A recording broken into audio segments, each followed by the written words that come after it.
우리 현재 한국교회는 총체적인 위기를 맞이하고 있는데요. 1990년대부터 마이너스 성장입니다. 계속적으로 성도들의 숫자가 줄어들고 교회 숫자가 줄어들다가 코로나 전염병 사태 이후로부터요, 이제 교인 수가 급감해버리고 뿐만 아니라 고령화, 다음 세대의 실종, 그리고 교회와 성도들이 사회적인 신뢰에 대한 하락으로 심각한 복합적인 그런 위기를 맞이하고 있습니다. 어떤 통계 자료를 보니까 교회 성도들의 60대 이상이 약 59% 차지하고 있는 구조이기 때문에 다음 세대의 실종이라 할 수 있는데요. 이 저출산으로 말미암아 교회마다 이제 주일 학교가 없어지는 그런 교회가 많아지는데, 이 한국 교회 전체의 한 60% 정도가 이제 주일 학교가 없는 구조고요. 뿐만 아니라 3040 세대, 이 사람들이, 그 세대들이 교회를 더 이상 찾지 않는 그런 모습이고요. 그리고 코로나 이후에 온라인으로 편하게 예배 드리는 것에 너무 익숙해 버려져서 가난한 성도, 거꾸로 교회를 안 나가는 그런 성도들이 너무 많이 불어나고 있고요. 현재 이런 흐름이라면은, 현재는 우리 기독교 개신교회 인구가 약 한 20%, 전체 인구의 20% 정도 되는데 10년 내에 인구의 10%로 하락할 수 있다는 경고가 나오고 있습니다. 세계 큰 교회 50대 교회 가운데, 그 대형 교회 가운데 20개가 우리 한국에 있지만은, 현재 우리나라 교회의 72% 이상이, 전체 교회 72% 이상이 100명 미만의 규모입니다. 그 중에서 40%는 30명도 채 안 되는 작은 교회들이에요. 이런 한국 교회의 수적인, 양적인 여러 가지의 위기를 맞이하고 있지만은, 그 중에 가장 큰 위기는 기독교인으로서의 삶의 모델들이, 세상에 선한 영향력을 끼치는 빛과 소금의 역할을 하는 그런 영향력들이 다 사라졌다는 거예요. 목회에 성공한 그런 대형 교회는 많지만은 초대 교회처럼 모델이 되는 교회, 이런 교회들은 별로 없다는 거예요. 그래서 목회에 성공하는, 지향하는 이런 교회보다는 초대 교회처럼 모델이 되는 교회, 뿐만 아니라 진리와 영성이 깊은 교회, 성령 충만한 교회, 새 생명의 구원의 역사가 일어나는 교회, 성령의 감권적인 역사가 일어나는 교회, 성령 충만함으로 말미암아 온 성도들이 사랑과 진리 안에서 하나가 되는 이런 교회, 모든 성도들이 예수님의 성품을 닮아가는 이런 교회들이 이 시대에 가장 필요한 교회라는 거예요. 그래서 많은 신학자와 교계 지도자들이 교회가 초대교회로 돌아가야 된다, 초대 예루살렘의 교회로 돌아가야 된다 하면서 교회의 기본, 본질, 말씀과 기도로 다시 돌아가야 된다, 이렇게 강조를 하고 있습니다. 그리고 우리 개신교회가 부패하고 타락한 캐톨릭에서, 종교개혁에서 나온 것처럼 다시 교회는 새롭게 개혁해 나가야 된다, 이런 소리들이 많이 나오고 있어요. 인생의 방황은 예수님을 만나면 끝이 나고, 신앙생활의 방황은 좋은 교회를 만나면 끝이 난다는 이런 말이 있던 것처럼, 특히 해외 생활에 있어서의 교회 선택이 얼마나 중요한가를 해외 생활하고 있는 우리들이 실시 느끼고 있지 않습니까? 키프리아누스라는 교부가 교회를 어머니라고 하지 아니하는 자는 하나님을 아버지라 부를 수 없다라는 유명한 말을 했는데요. 교회를 통하여 새 생명이 탄생된, 교회를 통하여 생명이 양육되고 보호되고 품어지는 이 교회 공동체가 어머니와 같아요. 우리 주위변에 어머니 없이 자라는 아이들 얼마나 불쌍합니까? 뿐만 아니라 또 잘못된 어머니를 만나는 그런 상황도 참 불쌍해요. 요즘 못된 어머니들이 자기 쾌락을 쫓아서 아이들을 버리고 아이를 돌보지 아니하는 그런 어머니들이 많은데요. 좋지 않은 나쁜 어머니를 만나면은 그 인생이 참 고난의 길을 겪어야 되는 것처럼 좋은 교회를 만나지 아니하면 교회마다 분쟁이 있고 싸움이 있고 나눔이 있고 서로 편을 갈라서 서로 정죄하는 이런 교회를 만나게 되면은 그 교회에 소속된 모든 사람들이 다 함께 복을 받지 못하는 거예요. 그럼 좋은 교회는 어떤 교회입니까? 내가 신앙생활 하기에 편한 교회, 목사님이 죄에 대해서 11조에 대해서 헌금에 대해서 전혀 강조하지 않는 교회, 내가 만나서 참 이렇게 마음껏 터놓을 수 있는 그런 사람들 몇 명 있는 이런 교회, 이런 교회가 좋은 교회가 아니고요. 하나님이 기뻐하시는 교회는 성경이 가르쳐 주신 모델대로 그대로 실천하는 교회, 성령 충만한 교회, 그 교회의 예배와 교육과 교제와 섬김과 전도, 이것이 균형이 잡혀서 건강하게 든든하게 세워지는 이런 교회, 이런 교회가 좋은 교회입니다.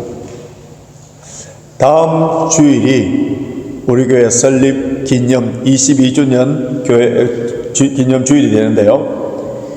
2004년 3월 7일에 이게 하나님께서 교회를 세워주셨습니다.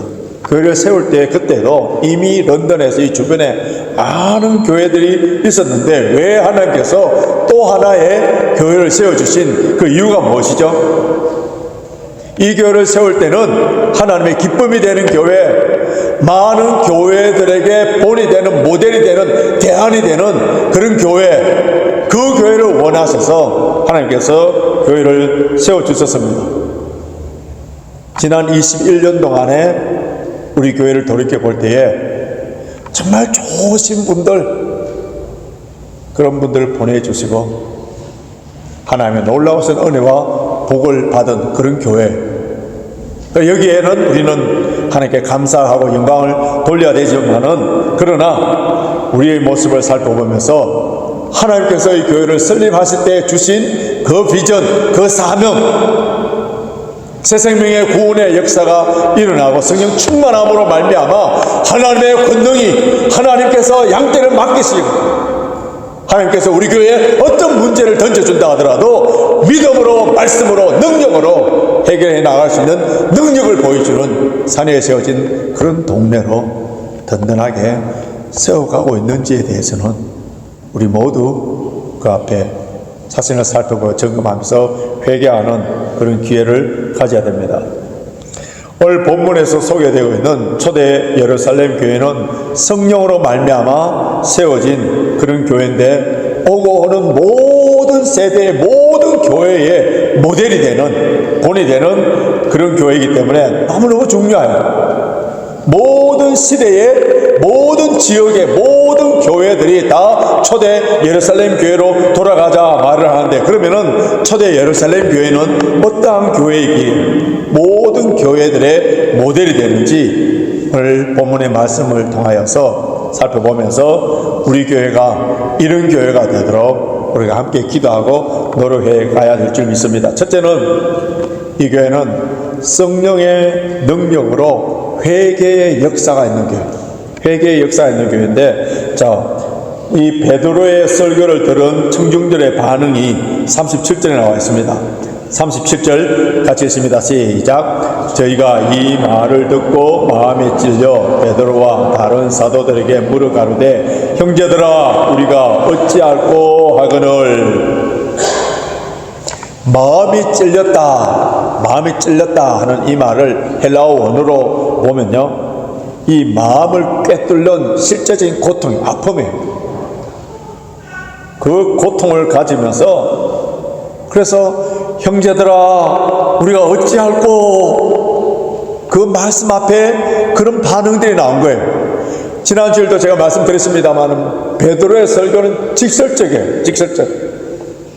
하나님의 아들인 예수를 너희가 죽였다 하면서 아주 책망적인 위로해주고 격려해주고 눈물을 닦아주고 죄 지어도 괜찮아요. 하나님 사랑이기 때문에 다 덮어줍니다. 이런 설교가 아니고요. 하나님의 아들을 너희가 죽였다. 직설적인 그런 설교를 할 때에 그때 설교를 들은 청중들은 설교를 들으면요 2가지 반응입니다. 지난주에 말씀드린 것처럼 당장 튕겨져 나오는 게 있어요. 우리가 무슨 예수를 죽이느냐? 대제사장과 서기관과 바리새인 종교 지도자들, 또 빌라도 로마의 총독이 예수를 죽였지 우리가 왜 예수를 죽이느냐? 이런 반응이 나올 수 있을 텐데 그들 어떻게 합니까? 마음이 찔려. 이거 누가 역사한 거예요? 성령이 역사한 겁니다. 마음이 찔려서 그래서 하나님의 아들인 예수를 우리가 죽였는데 이제 우리는 어찌해야 되나? 죄인이 살 수 있는 길이 무엇이냐? 그렇게 물으니까 베드로가 살 길을 가르쳐 줍니다. 그것이 38절 같이 있습니다. 시작. 베드로가 가로되 너희가 회개하여 각각 예수 그리스도의 이름으로 세례를 받고 제사함을 얻으라. 그리하면 성령을 선물로 받으리니. 회개하라. 저와 여러분들이 우리 교회가 다시 살 수 있는 길 뭐예요? 회개할 때에 성령 충만한 역사가 일어납니다. 사람이 얼마나 성숙한 사람인지 얼마나 미숙한 사람인지 그것을 빨리 판단할 수 있는 그런 비결이 있는데 어떤 문제가 발생되었을 때 반응하는 그 모습을 보면 알 수 있어요. 여러분 덜 성숙한 사람들 이런 사람들은요 남의 탓으로 돌립니다. 어린아이들, 우리 교회 어린아이들 보십시오. 무슨 어떤 문제가 생기면은 자기 잘못을 안 여깁니다. 엄마의 탓이고, 동생 탓이고, 친구의 탓이고, 어떠한 탓으로 다 돌리는 거예요. 어린아이들은 미숙한 상태이기 때문에 이런 모습들을 자주 많이 보여줍니다. 그런데 어른이 되었어요. 어른이 돼서 이와 같은 상태를 탈피하지 못하는 그런 사람들이 있는데 모든 문제의 원인을 항상 타인에게 돌리는 거예요. 내가 출세하지 못하는 것, 성공하지 못한 것, 가난한 부모, 내가 흙수저를 물고 태어났기 때문에 그렇다. 부모의 탓으로, 조상의 탓으로 돌리는 사람이 있는가 하면은 우리 가정이 행복하지 못하는 것, 내 배우자 때문에 그렇다. 배우자의 탓으로. 어떤 사람들은요, 한국의 어떤 아줌마인데 자신이 살찐 것도 남편의 탓으로 돌립니다. 왜냐하면은 남편이 준 스트레스 때문에 그 스트레스를 잊어버리고 막 이렇게 음식을 먹어버리니까 내가 살쪄버렸다 그렇게 한탄하는 것을 봤는데요, 자기의 잘못은 하나도 없습니다. 자기는 거룩해요. 완벽해요. 조금 더 잘못한 게 없어요. 남의 탓으로 돌리는 이런 사람을 영어로 뭐라 하는지 아세요? childis예요. 유치하다 말합니다. 그런데 우리 어린아이들을 향하여서 유치하다 말합니다. 절대로 안 합니다. 왜냐하면 어린아이들은 유치할 수밖에 없어요. 그러나 우리는 소망이 있는 거예요. 그들이 좀 자라고 시간이 들고 철이 들면은 그게 다 벗어나거든요. 근데 어른이 되었고 아직까지 어른 아이가 되어 있는 남의 탓으로 돌리는 이런 사람들은요, 한결같이 인간관계가 원만하지 않습니다. 이런 사람들이 몇 명만 교회에 자리 잡고 가정에 있다 해보십시오. 다 불행해집니다. 남의 탓으로 돌리는 이 나쁜 죄성은 어디서부터 왔느냐 하면은 우리의 인류의 조상 아담에서부터 온 겁니다. 그렇기 때문에 인간의 본성이에요.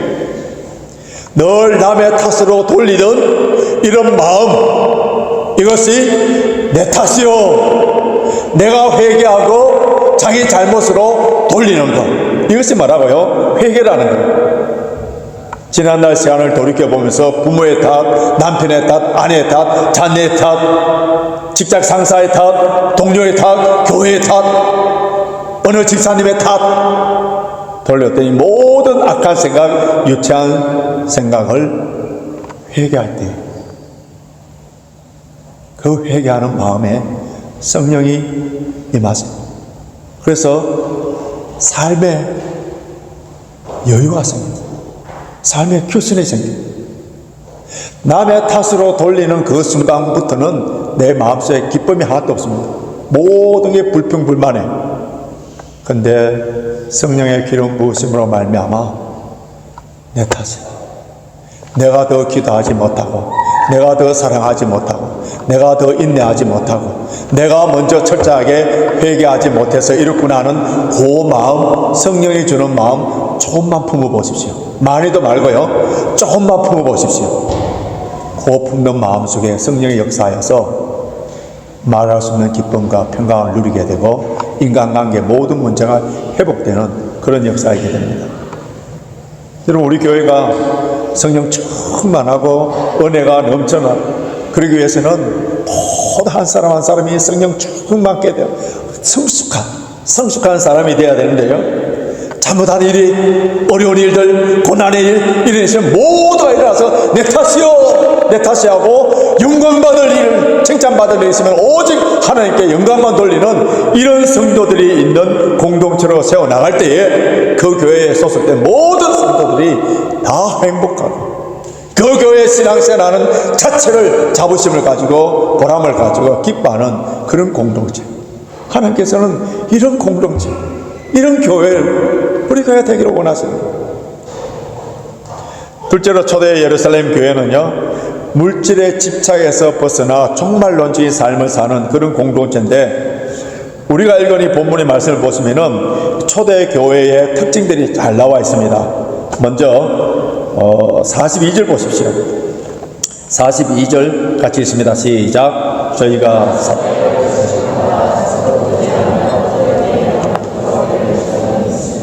그 다음 46절도 같이 읽습니다. 시작. 날마다 마음을 같이하여 성전을 모이기에 힘쓰고 집에서 떡을 떼며 기쁨과 순전한 마음으로 음식을 먹고.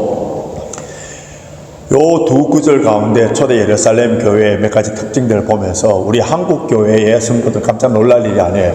우리도 이렇게 하고 있습니다. 주일마다 모이지요, 수요 기도에 모이지요, 새벽 기도 모이지요, 구역 모여서 어제도 저희 화평구에 모였는데 얼마나 식사를 많이 차려놨든지 모두가 다 배부르고 만족하고 즐거워하고 순전한 마음으로 기뻐하고 즐거워하는 거 이미 우리 한국 교회에서 이게 꾸준히 해왔던 그런 모습이에요. 한국 교회만이 있는 유일한 그 특징이라 할 수 있습니다. 근데 이런 것 때문에 우리가 놀라는 것이 아니고요, 정말 우리가 놀라게 하는 그런 구절이 있는데, 자 44절 45절 보십시오. 44절 45절 같이 읽습니다. 시작. 믿는 사람이 다 함께해서 모든 물건을 서로 통용하고 또 재산과 소유를 팔아 각 사람의 필요를 따라 나눠주고.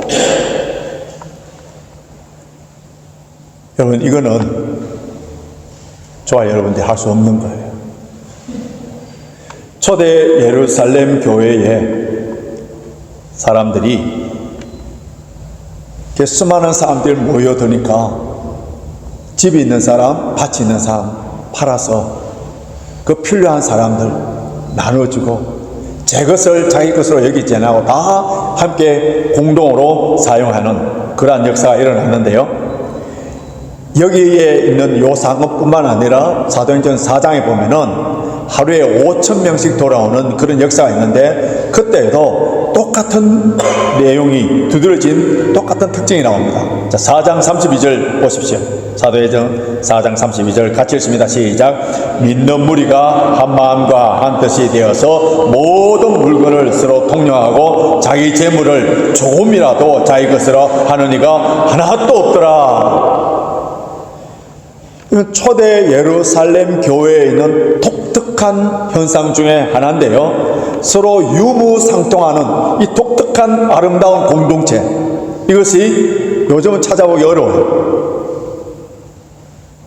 물론 특별한 수도원이나 아마 우리가 종교교회 할 때 레디컬 레포메이션 했던 그 주류를 이루고 있는 그러한 교파가 있는데, 브레드린, 미국의 아미시, 메노나이트 이런 공동체만 볼 수 있는데, 메인스트림 레포메이션 속에서는 이런 모습을 찾아볼 수 없고요. 뿐만 아니라 사도 바울이 복음을 전해서 개최했던 교회, 고린도 교회, 데살로니가 교회, 에베소 교회, 빌립보 교회, 그런 교회들의 편지들을 다 읽어보시면은 이 예루살렘 교회에 유무상통했던 그런 아름다운 전통이, 그런 교회는 하도 없어요. 다 사라졌습니다. 없습니다. 이 사도행전에 나타나는 유무상통한 이 사건은 초대 예루살렘 교회의 아주 독특한 사건인데, 왜 이런 삶이 초대 예루살렘 교회는 가능했고, 그 다음에 교회들, 역사 속에 나타난 교회들에게는 이런 아름다운 전통이 왜 사라져버렸느냐, 이게 궁금하게 생각할 수 있는데요. 이것은 거의 모든 신학자들의 공통적인 대답은, 초기 예루살렘 교회의 성도들은 임박한 종말론적인 신앙을 가졌다. 예수님께서 그렇다고 승천하시면서 이 모습으로 곧 내가 재림하리라 그렇게 말씀하니까, 그 말씀을 받은 그 성도들은 자기 살아있는 생애 때에 주님이 다시 올 것을 기다렸습니다. 그래서 이 땅에 갖고 있는 재산이나 밭이나 모든 것들은, 이것은 곧 이제 주님을 맞이하게 되면은 아무 쓸모없잖아요. 그래서 그것을 쉽게 내놓은 거예요. 우리가 만약에 샌드위치를 사서 소풍을 갔는데, 우리 교인들이 전체가 다 샌드위치 사서 각자 소풍을 갔는데, 어떤 분이 오늘 모든 성도들에게 5스타에서 뷔페를 먹도록 해줄 테니까 그 샌드위치는 홈레스에 주라 했을 때, 그 샌드위치를 붙잡고 있는 사람이 있겠습니까? 다 놓아줘버린 것처럼 이 초대 예루살렘 교회의 성도들은 이제 영광스러운 모습으로 주님을 만나게 됩니다. 그 천국에서 주님과 함께 살게 됐던데, 이 땅에 있는 것에 대해서 집착이나 미련이 하나도 없어진 거예요. 그래서 그들은 사도들을 비롯하여서 누구든지, 다음에 바나바도 나옵니다마는 다 재산을 팔고 재산을 내놔서 같이 유무상통하는 이러한 일들을 볼 수 있는데, 이것이 사도행전 2장과 4장에 나온 유니크한 교회 역사 속에서 일어난 사건이에요.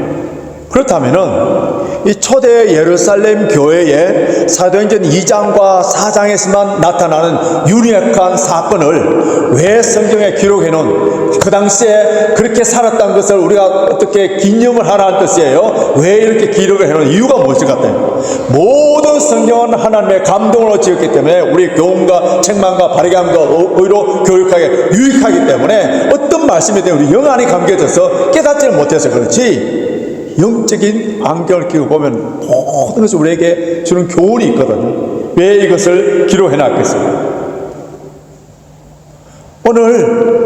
오늘날 물질 만능의 구조 속에 사유재산을 존중히 여기는 이 현실 속에 이 말씀이 우리에게 던져주는 메시지는요, 물질에 대한 집착과 이 땅의 것에 탐욕과 욕망에 빠지지 아니하고 영원한 하나님 나라를 살 수 있는 그 비결, 천국 곳간에 채울 수 있는 그 삶의 비결은 종말론적인 신앙일 때만이 가능하다.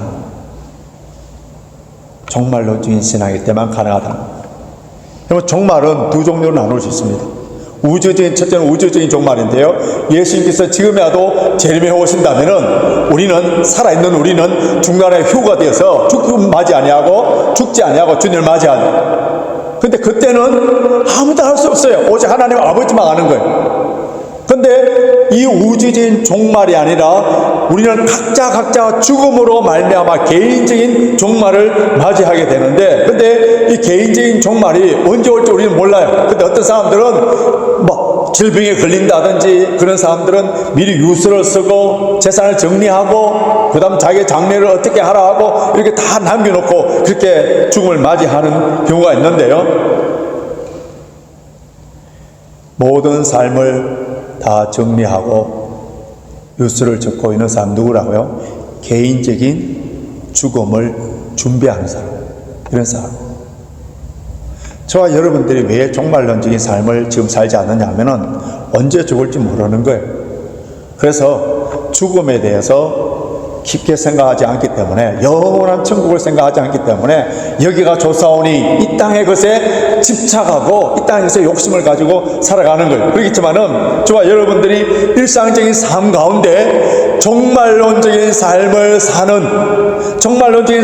사는 훈련이 될 때에 어떤 일이 생기느냐면 욕심을 내려놓을 수 있어요. 이 땅의 것에 집착하지 않을 수 있어요. 종말론적인 삶을 살 때만이 영원한 천국 곳간에 살 수 있는, 이 땅에 있는 재물을 천국에 옮길 수 있는 그런 훈련들을 하게 되는 거예요. 종말론적인 삶을 살지 않는 사람들에게는 절대로 나타나지 않아요. 요즘 K-POP 데몬 헌터스 그 OST 고든 그 작곡하고 실제로 이렇게 노래 불렀던 세계적으로 주목받는 제2제 엄청나게 유명해졌죠. 저희 세대는 그 이제보다는 그 이제의 외할아버지 누구죠? 네, 신형균 배우신데요. 이분은 우리 한국의 역대 많은 그 연예인들 가운데 가장 기부를 많이 하는 사람으로 소문나 있는데 참 좋은 이미지가 우리 갖고 있는데요. 2010년도에 이미 500억을 기부하고요. 원래는 그가 치과의사인데 모교인 서울대학교에 10억 상당의 토지를 기부했던 아주 독실한 기독교인입니다. 그는 종말론적인 삶을 살기 때문에 뭐라고 했느냐 하면은 내 관에는 성경책 한 권만 넣어도, 이분은 뭐예요? 자기의 죽음과 영원한 삶을 항상 생각하고 있는 거예요. 내 관에는 성경책 한 권만 넣어달라고 부탁하면서 죽는 날까지 베푸는 삶을 살겠다는 거예요. 그가 이렇게 많이 기부하게 된 이유를 신문 기자가 인터뷰하면서 물었는데, 그는 조금도 망설임함이 없이 내가 좋아하는 성경구절, 고린도전서 15장 10절, 나의 나된 것은 하나님의 은혜로 된 것이니, 나의 나된 것은 하나님의 은혜로 된 것이니, 빈손으로 와서 많은 것들 채워진 것 다 하나님의 은혜다 생각하니까 어떻다고요? 세상 욕심이 하나도 없어지더라는 거예요. 저와 여러분들이, 저도 마찬가지예요. 이 땅의 것에 집착하고 있는 이유는 뭐냐면 하나님의 은혜를 잊어버리는 거예요. 종말론적인 삶을 살지 않을 때는 다 집착해요. 그런데 이분처럼 나의 나된 것은 하나님의 은혜다 하면은 들어오는 것들에 대해서 베풀며 섬기면서 사는 거예요. 저와 여러분들이 초대 예루살렘 교회처럼 유무상통하는, 우리 재산을 팔고 집을 팔고 다 갖다 바치고 이러한 삶을 살지 않는다 하더라도 우리의 마음만 종말론적인 삶을 살고 뿐만 아니라 마음의 벽을 허무는 일들을 해야 돼요. 이런 타락한 인간은 자기밖에 모르는 이기적인 사람이죠. 그러나 성령의 역사하시면 다른 사람들, 나의 도움과 나의 기도와 나의 눈물과 이런 것들을 통하여서 다른 사람들의 필요한 것들이 보여지기 시작하고요. 우리의 가족, 여기에 울타리 맞춰서 우리 가족만 행복하는 그러한 삶이 아니라 온 성도들이 영적인 가족으로 다 보여지기 시작하여서, 그래서 베풀며 섬기는 삶을 살게 됩니다. 이제 마지막으로 셋째로 균형 잡힌 초대 예루살렘 교회는 균형 잡힌 교회인데요. 초대 예루살렘 교회를 자세히 보면요, 교회 사역에 있어서 교회의 기둥, 주축을 이루고 있는 그런 것에 대해서 아주 건강하게 균형 잡힌 것을 볼 수 있습니다. 여러분, 교회의 주축, 교회가 반드시 해야 되는 것, 오늘 이 본문을 통해서 보면요, 몇 가지를 볼 수 있는데, 예배입니다. 교육이고요. 그 다음 교제입니다. 봉사와 전도, 이것이라 할 수 있는데요. 우리 한국 교회와 세계 교회에 아주 잘 알려진 유명한 신학자가 있는데, 그 신학자 이름은 크리스찬 수바르츠인데요. 독일 신학자입니다. 이 사람이 전 세계 32개국에 아주 건강하고 이게 균형 잡힌 교회, 청교회를 자료들을 다 모아서 그렇게 분석하여서 그 공통적인 특징을 발표했는데, 그 공통적인 특징을 통해서 나온 아주 특이한 용어가 있는데요. 최소치 전략입니다. The principle of the minimum. 그건데요. 앞에 화면 한번 보십시오. 이 최소치 전략에 있어서 이 물통으로 쉽게 비유할 수 있는데, 이 널판지로 만들어진 물통을 자세히 보시면은 어떤 거는 좀 높고 70cm 되고, 어떤 거는 50cm 되고, 어떤 거는 30cm 되는 이런 널판지로 이렇게 만들어진 물통이나 두레박을 만들어 놓으면은 위에서 물을 부으면은 어디까지 채워지죠? 위에 70cm까지 되는 그 널판지가 채워지는 거잖아요. 가장 낮은 곳으로 다 흘러가 버리는 거예요. 이것이 이제 최소치의 법칙이라 할 수 있는데, 그러면은 이 물통에 물을 더 많이 채우기 위해서는 더 높게 올라간 부분을 더 높게 해서 그것이 채워지는 것이 아니고요. 낮은 부분들을 더 높게 만들어야만이 이렇게 물이 채워지는 겁니다. 이것이 바로 최소치 전략인데, 이거는요, 교회 성장 부흥뿐만 아니라 개인적인 신앙생활에도 마찬가지입니다.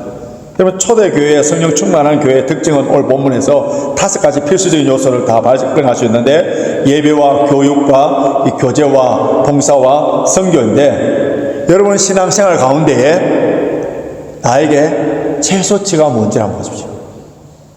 어떤 분은 예배에 대해서는 아주 높은데 봉사에 대해서는 낮으시죠. 어떤 부분은 참 교제는 잘하는데 이 전도에 대해서는 낮으시죠. 각각 개인별로 최소치들이 있을 거예요. 근데 하나님께서 하늘에 은혜의 소낙비를 부어주신다 하더라도 늘 낮은 곳으로 다 흘러가 버리기 때문에 진짜 건강하지 않는 거예요. 그 복이 계속 흘러가 버리는 거예요.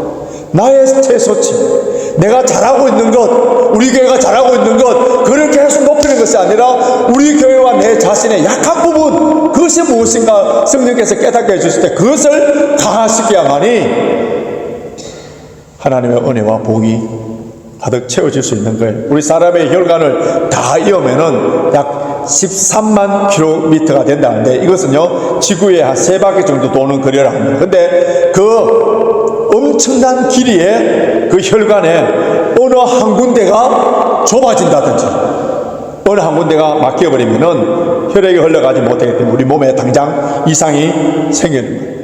여러분 우리 신앙생활도 마찬가지입니다. 다른 데는 잘 흘러가요. 근데 어느 한 부분이 좁아져 버린 부분이 있을 거예요. 어느 한 부분이 최소치가 좀 낮아져 버린 부분이 있을 거예요. 그걸 어떻게 해야 된다고요? 성령께서 깨닫게 해주실 때에 고쳐가야 됩니다. 우리 교회와 우리 자신의 신앙생활에 있어서 균형 잡힌 몸, 이 건강한 몸이 더욱 부흥하는 교회, 든든한 세워가는 그런 교회가 되기 위해서는 우리 교회 소속된 성도 한 사람 한 사람이 영적으로 건강해야 돼요. 한 사람 한 사람의 성령 충만한 것이 얼마나 중요합니다.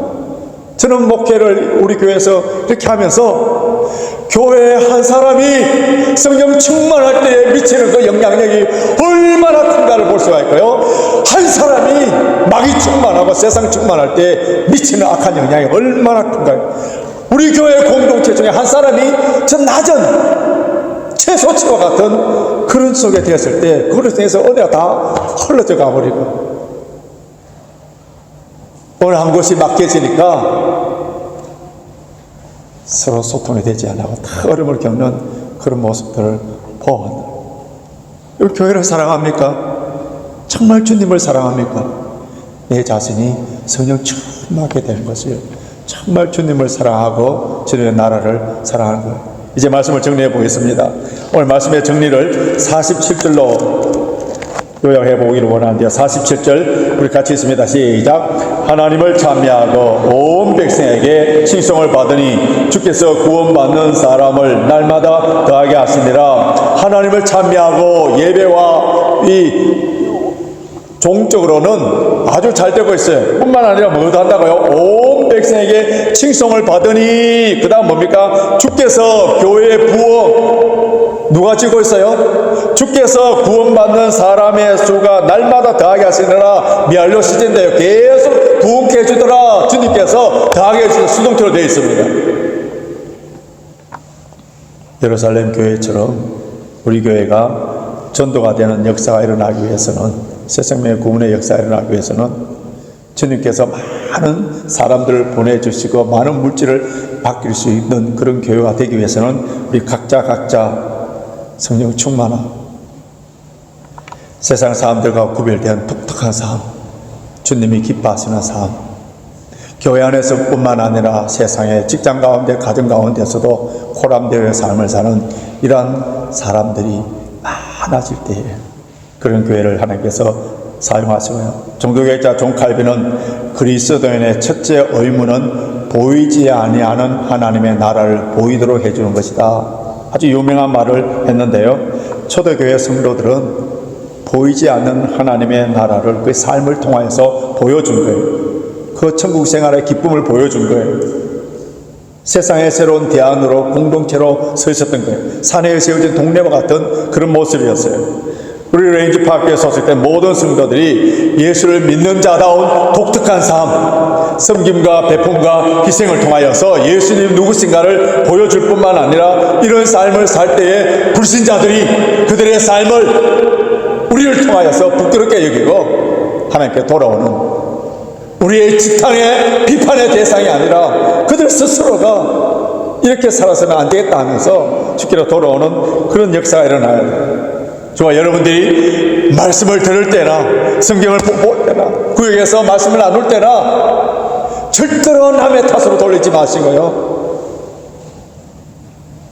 형제를 어찌할꼬